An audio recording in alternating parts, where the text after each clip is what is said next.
Hello hi dears, good morning and welcome back to another day in my life. അപ്പം എന്നെ അറിയാത്തവരും ആദ്യമായിട്ടാണ് നമ്മുടെ video കാണുന്നവർക്കും ഞാൻ ഇനി ഒന്ന് ചെറുതായിട്ടൊന്ന് പരിചയപ്പെടുത്തിയാലോ. എൻ്റെ പേര് ശ്വേത സെന്തിൽ.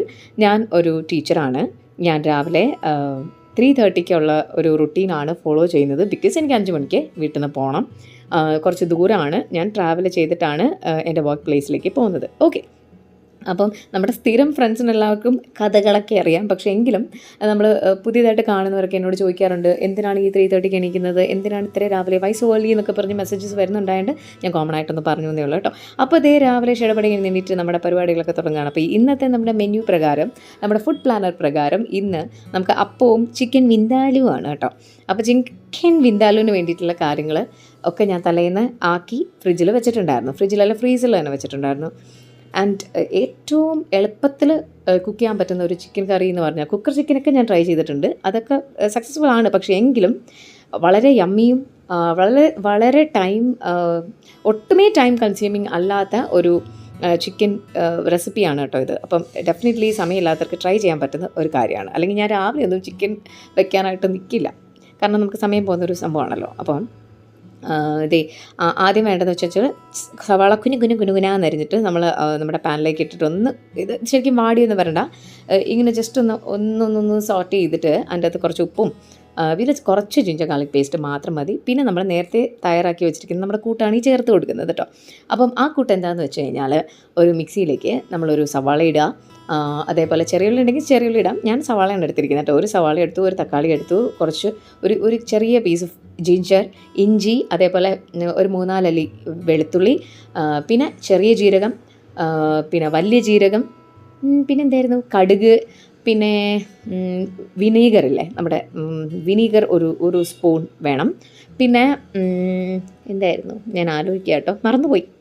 പട്ട, ഗ്രാമ്പൂ, പിന്നെ ഏലക്ക, ഇത്രയും സാധനങ്ങളെല്ലാം കൂടി ഇട്ടിട്ട് നല്ല അടിപൊളിയായിട്ട് അരച്ചങ്ങോട്ട് എടുക്കുക. എന്നിട്ട് അരച്ച ആ ഒരു മിക്സ് നമുക്ക് നമ്മുടെ ചിക്കനിലേക്ക് നന്നായിട്ട് മാരിനേറ്റ് ചെയ്തിട്ട്, നമ്മൾ ഉപ്പും കൂടി ഇട്ട് മാരിനേറ്റ് ചെയ്ത് വെച്ചിട്ട് നമ്മളങ്ങ് ഫ്രിഡ്ജിൽ വെച്ച് കഴിഞ്ഞാൽ രാവിലെ നമ്മളെടുത്ത് കഴിഞ്ഞാൽ ഇതല്ല, ആ ഒരു മിക്സാണിത് കേട്ടോ. അപ്പോൾ രാവിലെ നമ്മൾ ഇതിൻ്റെ അകത്തോട്ട് ഇട്ട് കഴിഞ്ഞിട്ട് ഒന്ന് ജസ്റ്റ് ഇളക്കി കൊടുക്കുക, അടച്ച് വെക്കുക.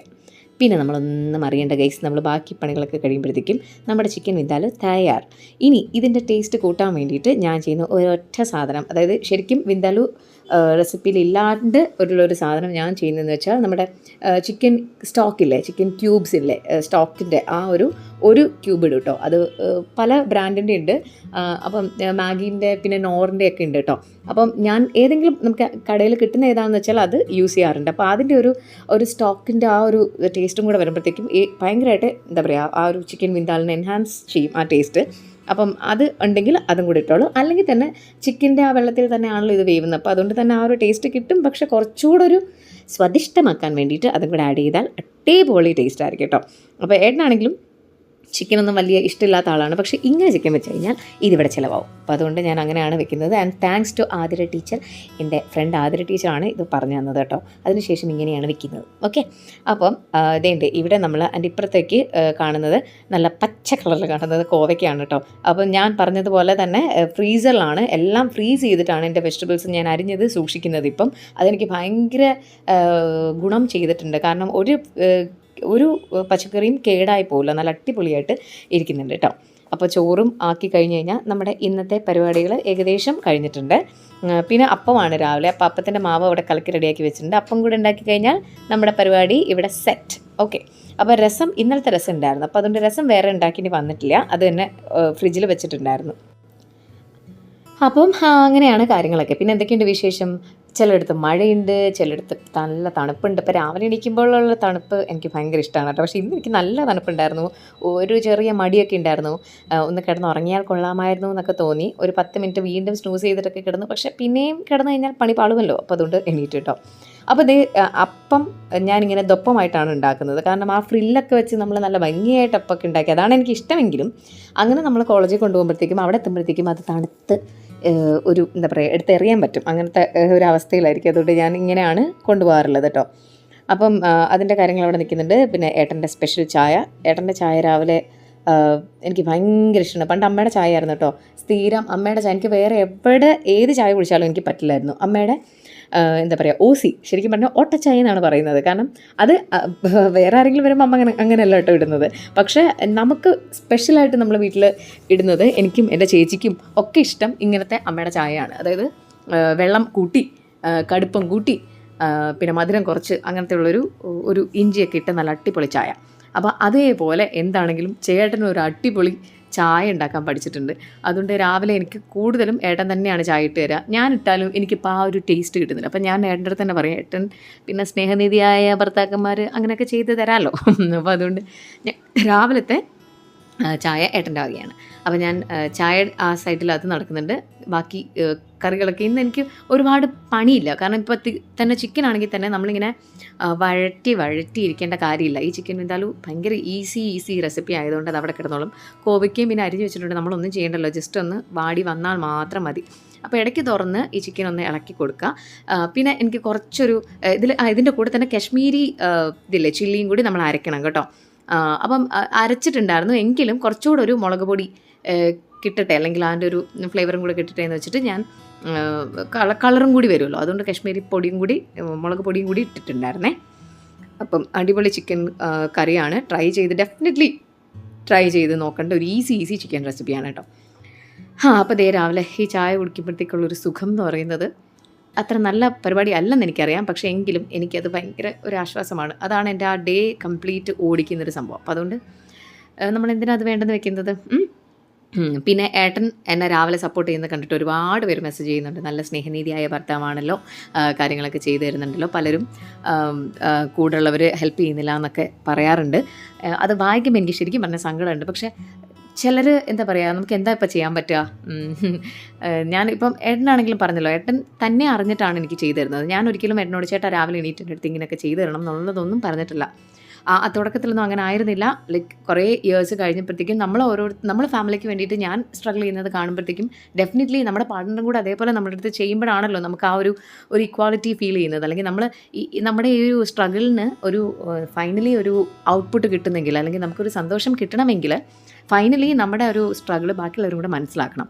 അങ്ങനെയാണ് എൻ്റെ ഹസ്ബൻഡ് ഞാൻ പോലും പറയാണ്ടാണ് തനിയെ വന്ന് എന്നെ സപ്പോർട്ട് ചെയ്യുന്നത്. മേ ബി ഇപ്പോൾ ഞാൻ എണീക്കുന്നതിനെക്കാട്ടിലും ഒരു 10 മിനിറ്റ്സെങ്കിലും മുന്നേ ഏട്ടനായിരിക്കും എണീക്കുന്നത്. ഫ്രിഡ്ജിൽ നിന്ന് എന്തെങ്കിലും എടുത്ത് വെളി വെക്കാനുണ്ടെങ്കിലൊക്കെ ഏട്ടന് എടുത്ത് വെച്ചിട്ടായിരിക്കും ഞാൻ എണീറ്റ് വരുന്നത്. അപ്പം ഗ്രാജുവലി നമ്മൾ തമ്മിലുള്ള ഒരു അണ്ടർസ്റ്റാൻഡിങ്, ഒരു വാംത്ത് നമ്മൾ തമ്മിൽ അത് ഫീൽ ചെയ്താൽ മാത്രമേ നമുക്കത് പറ്റത്തുള്ളൂ. അപ്പം ഒരു ദിവസം കൊണ്ട് നാളെ രാവിലെ എണീക്കണം, ഇന്ന കാര്യങ്ങളൊക്കെ ചെയ്യണമെന്ന് പറഞ്ഞു കഴിഞ്ഞാൽ ആരും ചെയ്ത് തരില്ല. അപ്പം നമ്മുടെ കൺസേൺസ് നമ്മുടെ പാർട്ട്ണറുടെ അടുത്ത് പറയുക, നമ്മൾ സംസാരിക്കുക. അപ്പോൾ ഒരു ദിവസം കൊണ്ട് പറഞ്ഞിട്ട് ഇത് മാറാൻ പോകുന്നില്ല. ചിലപ്പം എത്ര വർഷങ്ങളെടുത്താലും മാറാൻ പോകുന്നില്ല. പക്ഷേ എങ്കിലും നമ്മുടെ കൺസേൺ നമ്മൾ പറയാതിരിക്കരുത്. നമ്മൾ പറയുക, ഇങ്ങനെയൊക്കെയാണ്, സഹായമായിരിക്കും എന്നൊക്കെ പറഞ്ഞതിന് ശേഷം അവർ തിങ്ക് ചെയ്യുന്നേ, മനുഷ്യരല്ലേ, മാറും. കുറച്ച് നാൾ കഴിയുമ്പോഴത്തേക്ക് അവർക്ക് മനസ്സിലാവും. നമ്മൾ മാത്രം ഇങ്ങനെ ഒരു എഫേർട്ട് എടുത്തു കഴിഞ്ഞാൽ ഒരു ലൈഫ് അല്ലെങ്കിൽ ഒരു റിലേഷൻഷിപ്പ് മുന്നോട്ട് പോവില്ല. അതിന് രണ്ട് ഭാഗത്തു നിന്നും എഫേർട്ട് വേണം. അല്ലെങ്കിൽ ഇറ്റ്സ് ലൈക്ക് എ പാർട്ട്ണർഷിപ്പ് അല്ലേ. അത് വരുമ്പോഴത്തേക്കാണ് ലൈഫ് ഭയങ്കര ഹാപ്പി ആവുന്നത്. നമുക്ക് തിരിച്ച് വീട്ടിലേക്ക് ചെല്ലണം, അല്ലെങ്കിൽ നമ്മളെ കാത്ത് ആരെങ്കിലുമൊക്കെ വീട്ടിലുണ്ട്, അല്ലെങ്കിൽ നമ്മുടെ ഹാപ്പിനെസ് അല്ലെങ്കിൽ നമ്മുടെ പ്രസൻസ് അവിടെ ആവശ്യമുണ്ട് എന്ന് തോന്നിയാൽ മാത്രമേ നമുക്ക് തിരിച്ചൊരു സ്പേസിലേക്ക് പോകാനായിട്ട് തോന്നുള്ളൂ. അല്ലെങ്കിൽ നമുക്ക് നമ്മുടെ വർക്ക് പ്ലേസിൻ്റെ അടുത്ത് നമുക്ക് നിൽക്കാം. നമുക്ക് ഇതൊക്കെ ഒരു ബേർഡനായിട്ട് ഫീൽ ചെയ്യുന്നുണ്ടെങ്കിൽ നമ്മൾ അതിൽ നിന്നും ഒഴിഞ്ഞു മാറാനായിട്ട് നിൽക്കും അല്ലേ. അപ്പോൾ ആ ഒരു ബേർഡൻ ആയി നമുക്ക് ഫീൽ ചെയ്യാതിരിക്കാൻ നമ്മുടെ ഫാമിലിയിലുള്ള ബാക്കി മെമ്പേഴ്സും കൂടെ ഹെൽപ്പ് ചെയ്യുമ്പോഴത്തേക്കാണ് ലൈഫ് സ്മൂത്തായിട്ട് പോയിക്കൊണ്ടിരിക്കുന്നത്. ആൻഡ് ഓൾസോ ഞാനിത് പറഞ്ഞു വന്നപ്പോഴത്തേക്കും ഇന്ന് വായിച്ചൊരു കാര്യം പറയാം കേട്ടോ. അത് നമ്മുടെ ലൈഫിലുള്ള 11 റൂൾസ് ഫോർ ലൈഫ് എന്ന് പറഞ്ഞ് ചേതൻ ഭഗത്തിൻ്റെ ഒരു ബുക്കാണ് ഞാൻ വായിച്ചുകൊണ്ടിരിക്കുന്നത്. അപ്പോൾ അതിൻ്റെ അകത്ത് റൂൾ 8 പറഞ്ഞിരിക്കുന്നത് ബി ദ കോക്രോച്ച് എന്നുള്ളതാണ്. അപ്പോൾ അത് കണ്ടപ്പോഴത്തേക്ക് എനിക്ക് ഭയങ്കര എന്താ പറയുക, ഇൻട്രസ്റ്റിംഗ് ആയിട്ട് തോന്നി. ബി ദ കോക്രോച്ച്, പാറ്റയാകാനോ എന്താണ് ഉദ്ദേശിച്ചിരിക്കുന്നത് എന്ന് വിചാരിച്ചു. അപ്പം ശരിയാണ്, സംഭവം അത് തന്നെയാണ് പറഞ്ഞിരിക്കുന്നത്. അതായത് നമ്മുടെ ലൈഫിൽ നമുക്ക് പല ചേഞ്ചസ് നമ്മുടെ ലൈഫിൽ വരേണ്ടി വരും. ആ സമയത്തൊക്കെ നമ്മൾ എന്താ ചെയ്യുക, നമ്മൾ ആ സിറ്റുവേഷനായിട്ട് നമ്മൾ അഡാപ്റ്റ് ചെയ്യാനായിട്ട് ആണ് നമ്മൾ പഠിക്കേണ്ടത്. അതായത് ഈ നേച്ചറിൽ സ്ട്രോങ്ങസ്റ്റും അതേപോലെ ഭയങ്കര ഇൻ്റലിജൻ്റ് ആയിട്ടുള്ള ആൾക്കാർ മാത്രമല്ല സർവൈവ് ചെയ്യുന്നത്. ഏറ്റവും അഡാപ്റ്റീവ് ആയിട്ടുള്ള ആൾക്കാരാണ് ഏറ്റവും കൂടുതൽ സർവൈവ് ചെയ്യുന്നത് അല്ലേ. ഏതൊരു സിറ്റുവേഷനും അഡാപ്റ്റ് ചെയ്യാൻ പറ്റുന്ന ഒരാൾ, അല്ലെങ്കിൽ അതുമായിട്ട് ഇഴുകി ചേർന്ന് മുന്നോട്ട് പോകാൻ പറ്റുന്ന ആൾക്കാർക്ക് മാത്രമേ ഈ ലൈഫിൽ നമുക്ക് സക്സസ് ആവാൻ പറ്റത്തുള്ളൂ. അപ്പം ഫോർ എക്സാമ്പിൾ ഈ കോക്രോച്ചിൻ്റെ കാര്യം തന്നെ ഏതെങ്കിലും ഒരു എന്താ പറയുക സമുദായം അല്ലെങ്കിൽ ഒരു എന്തെങ്കിലും ഒരു സൊസൈറ്റി അല്ലെങ്കിൽ ഒരു ക്ലബ്ബുണ്ടോ ഒരു കോക്രോച്ചിനെ സംരക്ഷിക്കണം എന്ന് പറഞ്ഞ് മുന്നോട്ട് വന്നിട്ടില്ല. നമ്മൾ എലിഫൻസിനെ സംരക്ഷിക്കും, അല്ലെങ്കിൽ ടൈഗർ, അല്ലെങ്കിൽ അങ്ങനത്തെ ഉള്ള വൈൽഡ് ആനിമൽസിനെയും ഈവൻ പക്ഷികളെയും എല്ലാം നമ്മൾ സംരക്ഷിക്കാനായിട്ട് ഓരോ ക്ലബ്സ് അല്ലെങ്കിൽ സൊസൈറ്റി മുന്നോട്ട് വരുന്നുണ്ട്. ഡോൾഫിൻസിനെ നമ്മൾ സംരക്ഷിക്കുന്നുണ്ട്, എലിഫൻസിനെ എല്ലാം ചെയ്യുന്നുണ്ട്. പക്ഷെ നമ്മൾ ആരും കോക്രോച്ചിനെ നമ്മളൊന്നും ചെയ്യരുതെന്നോ അല്ലെങ്കിൽ കോക്രോച്ചിനെ നമ്മൾ എങ്ങനെയൊക്കെ കൊല്ലാം എന്നുള്ള പരസ്യങ്ങളാണ് നമ്മൾ TV തുറക്കുമ്പോഴത്തേക്ക് കാണുന്നത് അല്ലേ. അപ്പോൾ ആ കോക്രോച്ച് ആവാനായിട്ടാണ് നമ്മൾ ശ്രമിക്കേണ്ടത്. കാരണം എന്തൊക്കെ ഹിറ്റടിച്ചാലും അല്ലെങ്കിൽ എന്തൊക്കെ പ്രശ്നങ്ങൾ വെച്ച് നമ്മൾ ചോക്ക് വരച്ച് കോക്രോച്ചിനെ കൊല്ലാൻ ശ്രമിച്ചാലും കോക്രോച്ച് വിൽ ഒരടി കിട്ടിയാലും കോക്രോച്ച് വീണ്ടും സർവൈവ് ചെയ്യും. അതേപോലെ ആയിരിക്കണം ലൈഫിൽ. എത്ര അടി നമുക്ക് കിട്ടിയാലും എത്ര തിരിച്ചടികൾ നമുക്ക് ഉണ്ടായാലും ലൈഫ് മസ്റ്റ് ഗോ ഓൺ അല്ലേ. അപ്പോൾ നമ്മൾ അഡാപ്റ്റ് ചെയ്ത് മുന്നോട്ട് പോയി കഴിഞ്ഞ് കഴിഞ്ഞാൽ നമുക്കിതൊന്നും ഒരു പ്രശ്നമേ ആവില്ല. അപ്പോൾ be the cockroach and be the adapt to one. നമ്മുടെ ലൈഫ് നല്ല സ്മൂത്തായിട്ട് പൊയ്ക്കൊണ്ടിരിക്കും. ഏത് വലിയ എന്താ പറയുക കരിങ്കല്ലിലൂടെ നടക്കേണ്ടി വന്നാലും അല്ലെങ്കിൽ പാറയിലൂടെ നമ്മൾ ബുദ്ധിമുട്ടി നടക്കേണ്ടി വന്നാലും നമ്മൾ കടന്ന് പോകും ഗൈസ്. അത്രയേ ഉള്ളൂ. അപ്പോൾ ദേ എൻ്റെ ഫുഡൊക്കെ റെഡിയായി, എല്ലാം റെഡിയാക്കി ഏട്ടൻ പാക്ക് ചെയ്ത് തന്നിട്ടുണ്ട്. അപ്പോൾ ഞാൻ ദേ പോവാണ്. ലിപ്സ്റ്റിക് ഇടാൻ സമയം കിട്ടിയില്ല ഗൈസ്, പക്ഷേ സാധനം കയ്യിലുണ്ട്, ബാഗിലുണ്ട്. ഞാൻ അവിടെ പോയിട്ടിടാമല്ലോ, കുഴപ്പമില്ല. ലിപ്സ്റ്റിക് എൻ്റെ ഒരു വീക്ക്നെസ്സാണ്. അപ്പോൾ ദേ ഞാൻ പോവാണ്. നല്ല മഞ്ഞും ഉള്ളൊരു പ്രഭാതത്തിലേക്ക് ഇങ്ങനെ ഇതൊക്കെ എൻജോയ് ചെയ്ത് പോകാൻ നല്ല രസമാണ് കേട്ടോ. ഈ ഒരു രാവിലത്തെ നമ്മൾ വീട്ടിൽ കിടന്നുറങ്ങിയത് ഈ സന്തോഷമൊന്നും കിട്ടില്ലല്ലോ. അപ്പോൾ അത്രയേ ഉള്ളൂ. അപ്പോൾ ഇന്നത്തെ വീഡിയോ ഇത്രയേ ഉള്ളൂ കേട്ടോ. അപ്പോൾ നമുക്ക് അടുത്ത വീഡിയോയിൽ വീണ്ടും കാണാം. Till then take care, love you all. Subscribe ചെയ്യാനും കമൻറ്റ് ചെയ്യാനും ഒന്നും മറക്കണ്ട കേട്ടോ. And always believe life is so beautiful.